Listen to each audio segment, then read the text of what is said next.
दशमलव जोड़ कैसे करें। आज हम इस वीडियो में सीखेंगे कि दशमलव जो जोड़ होते हैं उनको हम कैसे सीखेंगे, ठीक है ना।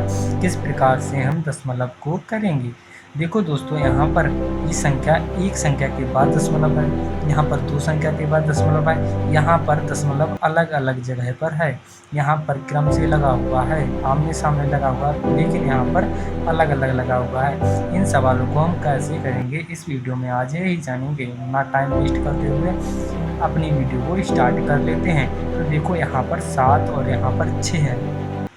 देखो, सबसे पहले हमें इन सवाल को पहले जोड़ लेना है। जितनी भी संख्या दी हुई है उतनी संख्या को हमें जोड़ लेना है, उसके बाद हम दशमलव लगाएंगे। देखो, 7 और 6 होते हैं 13, तो यहाँ पर 13 का यहाँ पर 3 लिख दिया है, हासिल में 1 चल जाएगा, ठीक है। 10 और 6 16 होते हैं, तो 16 में 6 यहाँ पर लिख देंगे और 1 ऊपर भाग जाएगा, ठीक है। 7 और 3 10 होते हैं, तो यहाँ पर 10 लिख देंगे और यहाँ पर देखो यही जो है इसका आंसर निकल आया है। लेकिन यहाँ पर एक संख्या के बाद दशमलव है, तो यहाँ पर भी हम एक संख्या के बाद दशमलव लगा देंगे, यही जो है हमारा आंसर हो जाएगा, ठीक है ना प्यारे दोस्तों। देखो, अब हम दूसरा सवाल करेंगे। दूसरे सवाल में हमें क्या करना है, यहाँ पर दो संख्याओं के बाद दशमलव लगा हुआ है, कोई दिक्कत नहीं। पहले हम इनका जोड़ कर लेते हैं। देखो, 9 और 6 15 होते हैं, तो यहाँ पर 15 के 5 लिख दिए, ऊपर 1 चला जाएगा, ठीक है। 4 और 6 10 होते हैं, तो 10 का यहाँ पर सिफर लगा दिया,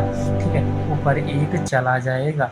देखो, 7 और 3 10 होते हैं, तो 10 का यहाँ पर 0 लगा दिया, ऊपर 1 भाग जाएगा, ठीक है। 3 और 6 9 होते हैं, तो यहाँ पर 9 लिख देंगे, यही जो है यहाँ का आंसर निकल आया है। लेकिन यहाँ पर हमें पॉइंट भी तो लगाना है, यानी दशमलव भी तो लगाना है।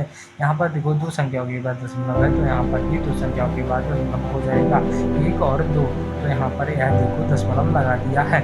देखो दोस्तों, यह सवाल जो है इस प्रकार से लिखा हुआ है, लेकिन हमें इस प्रकार से इस सवाल को नहीं लिखना है।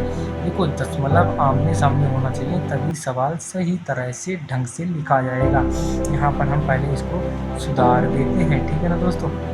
तो यहाँ पर पूरा का पूरा वैसा ही छाप देंगे जैसा कि यहाँ पर लिखा हुआ है, लेकिन यहाँ पर जो डॉट लगा हुआ है यानी दशमलव लगा हुआ है, तो यहाँ पर लगा देंगे। यहाँ पर 56 लिखे हुए हैं, यानी कि 5 और 6, तो यहाँ पर लिख देंगे।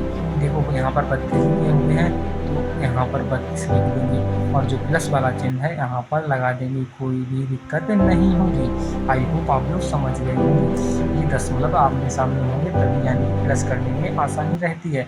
यहाँ पर हमें तिरछे यानी कि यहाँ पर प्लस करने होते तभी हमारा आंसर सही आता। देखो, 4 और 6 10 होते हैं, तो यहाँ पर हमने 10 लिख दिए, 10 का सिफर लिख दिया भाई, ऊपर 1 भाग जाएगा, ठीक है। यहाँ पर 4 और 1 5 हो जाएंगे, अब 4 और 5 9 हो जाएंगे, तो यहाँ पर 9 लिख देंगे, ठीक है। यहाँ पर 3 और 2 हैं, तो यहाँ पर 5 आ जाएंगे, कोई दिक्कत नहीं। यहाँ पर देखो, 9 और 3 है, 9 और 3 को जोड़ेंगे तो 12 हो जाएंगे, यहाँ पर 2 हो जाएंगे, यहाँ पर 1 भाग जाएगा, ठीक है प्यारे दोस्तों। यहाँ पर 4 हो जाएंगे, तो यहाँ पर यही जो है इसका आंसर निकला है। लेकिन यहाँ पर 2 अंकों के बाद दशमलव, 2 अंकों के बाद दशमलव लगा दिया, यही जो हमारा राइट आंसर हो गया है, ठीक है प्यारे दोस्तों। एक सवाल और है, इसको हम करेंगे। देखो, यहाँ पर 2 संख्याओं के बाद दशमलव है, लेकिन यहाँ पर एक ही संख्या है, इसका हम क्या करेंगे। यहाँ पर सवाल भी सही से लिखा हुआ है, दशमलव के नीचे ही दशमलव है, तो यहाँ पर देखो हमें क्या करना है। यहाँ पर एक 0 अपने मन से ही लिख देंगे, या कुछ भी मत लिखो, कोई दिक्कत नहीं। यहाँ पर 7 है, तो 7 वैसे के वैसे ही छाप देंगे, ठीक है ना। यहाँ पर देखो 6 और यहाँ पर 7 होंगे, तो यहाँ पर 13 हो जाएंगे, यहाँ पर 3 लिख देंगे, कोई दिक्कत नहीं होगी, ऊपर 1 चला जाएगा, ठीक है। इस बार दोस्तों, दशमलव के बाद भी ऊपर 1 चला जाता है, इसमें कोई भी दिक्कत नहीं होती है। 7 और 7 14 होंगे, तो 14 के यहाँ पर 4 लिख दिया, इसमें भी कोई दिक्कत नहीं होगी। यहाँ पर हासिल में 1 लग जाएगा, ठीक है ना दोस्तों। हाँ, देखो, यहाँ पर 6 और 6 12 होंगे, ऊपर 1 वाला 1 13 हो जाएंगे, तो यहाँ पर 3 लिख देंगे, ऊपर 1 चला जाएगा, इसमें भी कोई दिक्कत नहीं होगी, ठीक है।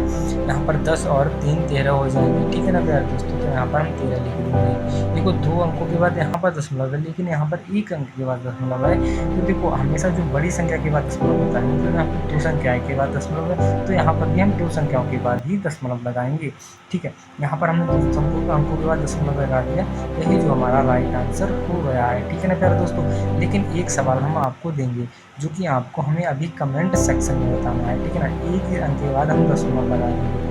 यह जो यानी कि सवाल है, इसका आंसर हमें कमेंट में बताना कि 3.7 और 3.6 का सही आंसर क्या होगा, ठीक है। मिलते हैं अगली वीडियो में, तब तक के लिए जय हिंद, धन्यवाद। अगर आपको वीडियो हेल्पफुल लगी हो तो वीडियो को लाइक करके चैनल को सब्सक्राइब जरूर कर लेना।